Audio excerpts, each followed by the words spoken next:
There we go. See, it says Heaven's Gate Away Team. And that's exactly what that means to us. We've been away and now we're going back.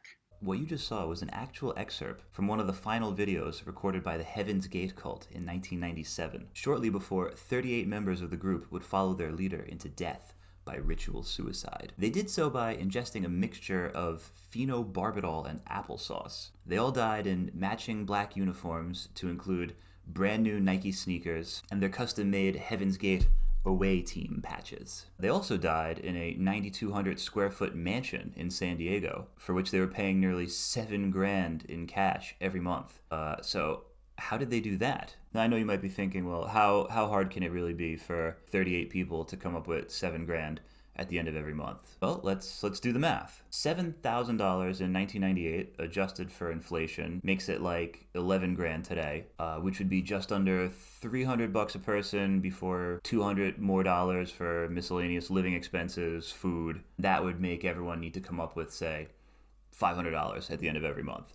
Okay, not too bad, but that's still not taking into consideration the advertising, recruitment efforts, all the other overhead costs that go into running a cult. But for argument's sake, we'll say $500 a person. Now, that's assuming everyone can get a job. So the real question is, how hard is it for a full-blown cult member to find gainful employment? I mean, these guys didn't exactly blend into society. I mean, they dressed crazy, they had shaved heads, and some of them even castrated themselves in devotion to their faith. So they kind of stuck out a little bit. It might be difficult to get through a job interview. So the question is, how does a group made up entirely of antisocial eunuchs bring in a sustainable income? And the answer, of course, is programming. So this is Higher Source. This was the company run by Heaven's Gate that was allegedly bringing in almost $400,000 a year at one point. It was doing pretty well.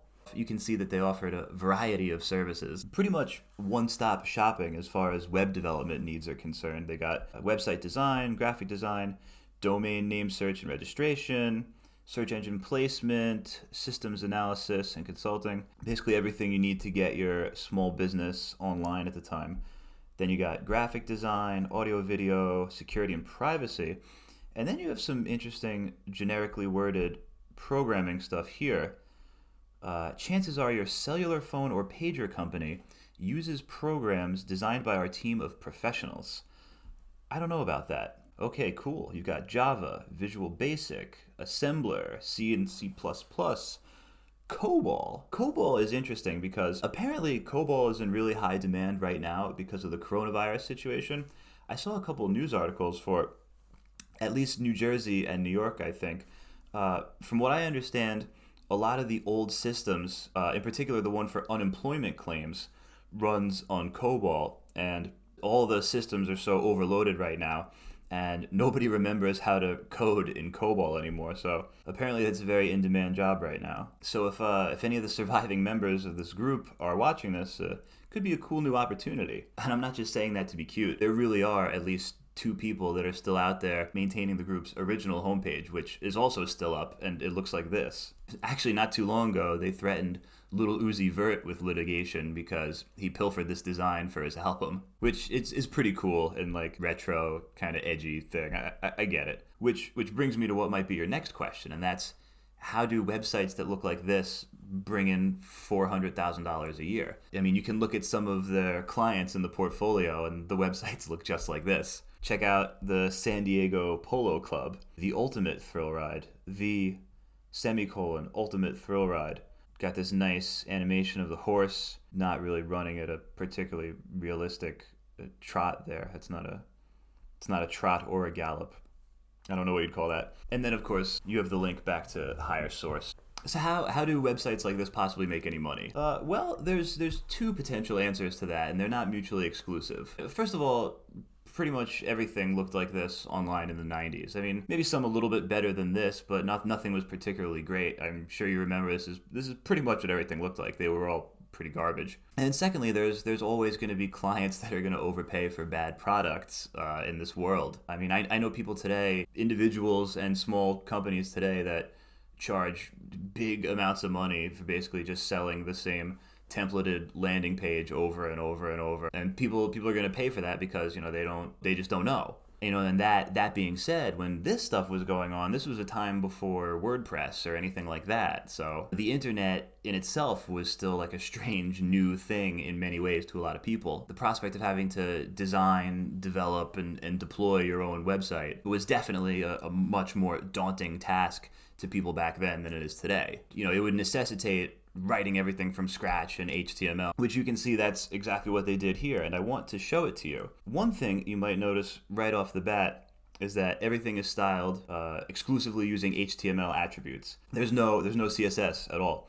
CSS existed at the time, but it wasn't supported quite consistently across browsers.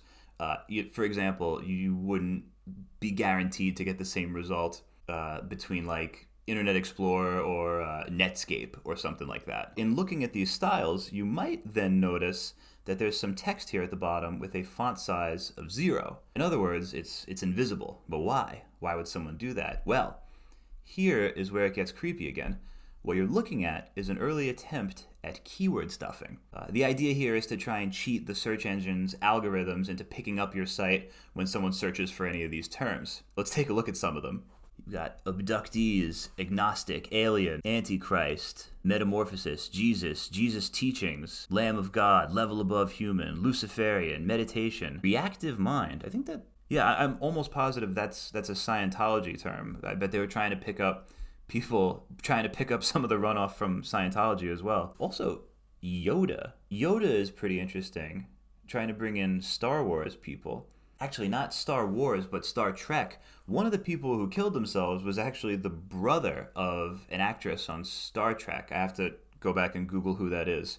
So yeah, basically the idea here was just to try to get their website to rank higher on search engines. Because at the end of the day, their goal here was recruitment. Now, while this sort of quote-unquote black hat SEO tactic may have been more powerful in the 90s, today it's not really a good idea. I don't believe anywhere that it's 100% illegal per se, but it's definitely a bad idea. Google is exponentially better at sniffing these things out, and when they do find it, they will penalize yourself and your website in whatever way they can. So as for the content on the page, you'll find a mission statement, some excerpts of their writing, something called a position against suicide, and then an actual giant suicide note.